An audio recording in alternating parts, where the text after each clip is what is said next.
Good morning, good afternoon, good evening, everybody. Welcome to What's Up 344, I'm going to go with. It is Friday night. It is the WKG Friday race night on RGT.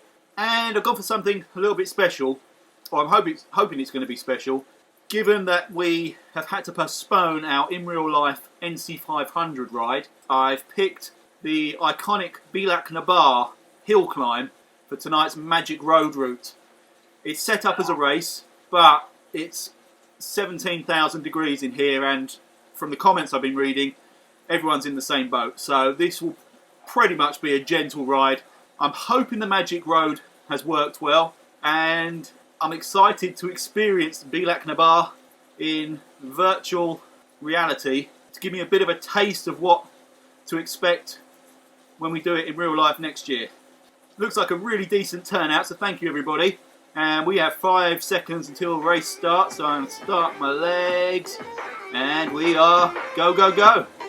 Have a good one, everyone. I'm still alive. I will see you at the top.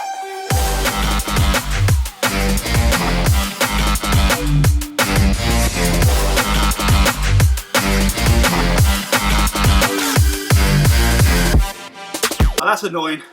I thought I'd overcome the cadence issue I've had in previous races, where it keeps doubling up the cadence, but it was doing it again, so I've had to turn the reading off from my rotor power meter, so I get the reading just from the Elite Drivo, but I don't actually get cadence reading on screen, but at least my legs are moving normally. Whew. So the riders we've got: Mario P in first, Kevin Wilshire's behind him, then Brian Roden, and then Jamie Woodward. That's your top 4. Then I can see Stephen Moon, Paul Trilk, myself, Steve Newton, Gordon Jackson, Martin Prop's in there somewhere, Tony Kirkhoud's there. I'm probably missing a few, but I'll check it out in more detail when I can breathe.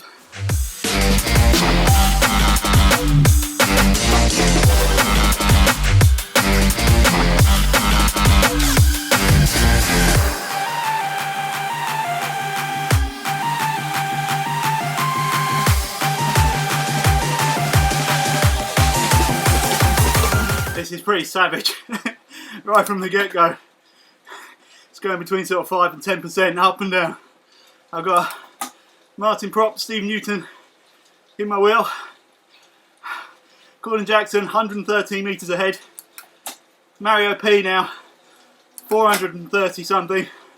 Up front we've got Brian Roden, a couple of 100 metres ahead of Kevin Wilshire and Jamie Woodward. Oh, we've got a nice bit of descent, or what feels like descent.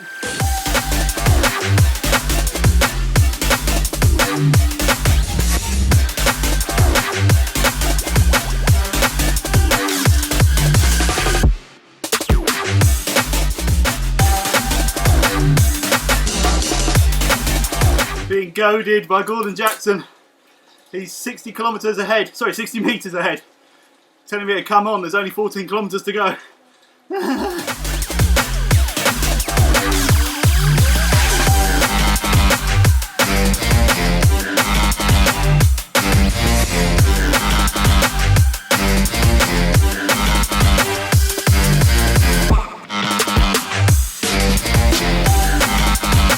I reckon that's about half the climb done. Oh my lord. We've already had one sort of 20% switchback. Brian's up front killing it, 1,300 metres ahead of me. Then Kevin, then Jamie.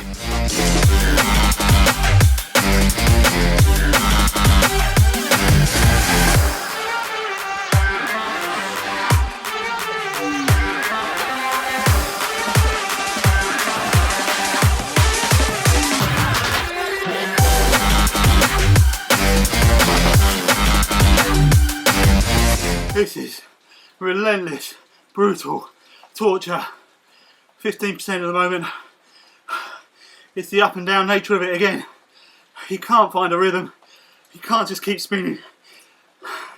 So your legs relax a bit when it flattens, and then it just kicks you in the nuts again. And I think this 15% bit goes on for a while now, by the looks of things. Brian is 2k ahead of me, so he's probably at the top or very near. Kevin now 600 metres behind Brian. Miguel now is in third, 1.1 behind Kevin, with Jamie 1 kilometre behind Miguel. Oh, I was looking for an easier gear. Gordon Jackson's 114 ahead of me. Steve's 20 behind. And Martin, another 30 behind.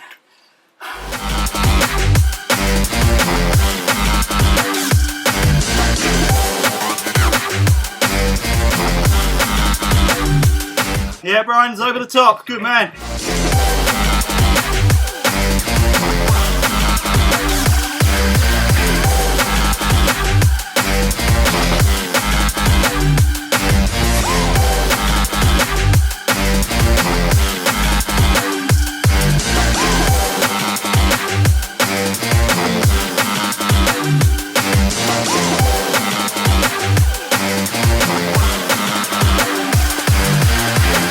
Brian's finished.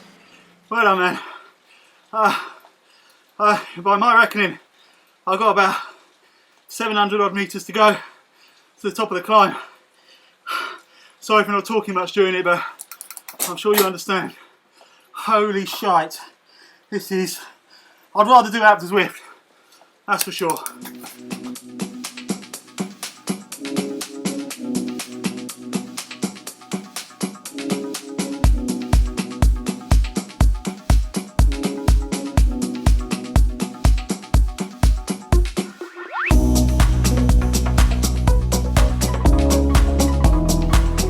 So close to the top.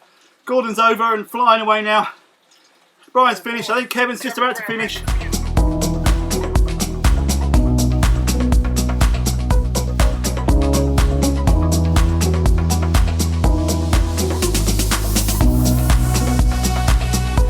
Oh, it's easing off a little bit. I think I'm over the worst. Here we go. Looks like I'm over it. On my way down. Oh, I think Jamie's finished, Miguel's finished, Brian's finished, Kevin's finished. I can't see beyond the top 4, or the 5th and 6th. Now I can see Mario P, Gordon, myself, Martin and Steve. I think Tony Kirkhouse finished as well. I've just seen his name come up in the chat, so he was one of the 5th or 6th riders.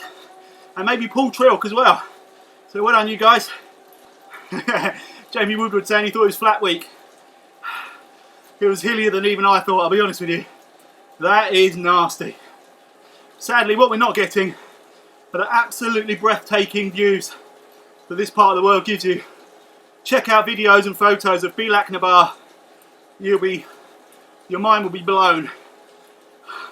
And I'm absolutely gutted we weren't able to do it in real life. But it's just been postponed, certainly not cancelled. It definitely will be done. Maybe not quite as quickly as this. Especially with a heavy loaded bike. I will probably be making 2 or 3 stops on the way up just to recover.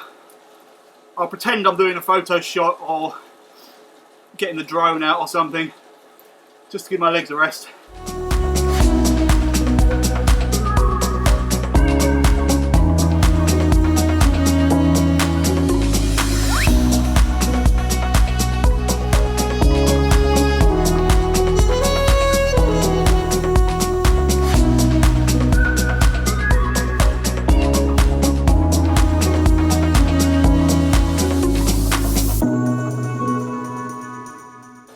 Oh, last 700 metres, I've had to keep pedalling pretty hard at times on this descent. Martin Prop behind me got into full prop monster mode and was flying up behind.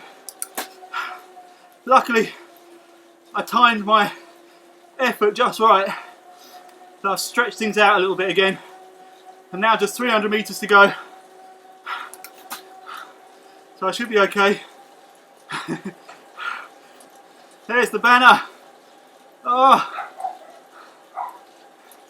look at that little right-hander. Here we go. There's everyone waiting. Ah, yes. Woo. Wow. Oh my good God. Oh my goodness gracious me. Well done everyone. Well done Gordon. It was kind of not nip and tuck, but you were tantalisingly close for a fair amount of that climb. Then the second half of it, boom. Full Gordon Jackson mode away. Brilliant stuff, man. So Martin and Steve will come in next.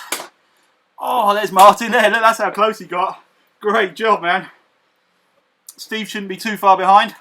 There's someone just about to come round that final right-hander and under the banner any second now. There we go. That is Mr.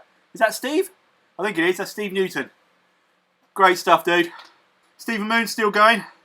So the idea on the NC 500 is that climb comes at the end of about 70 miles already ridden, I believe. And then it's about here where we've stopped on the other side of the climb that we get our first layover for the night. Oh my God. Can you imagine that after doing 70 miles? All I've done today is a bit of work on my laptop and built a barbecue. And that was freaking torturous. Man. It's funny though, because I know tomorrow I want to do it again.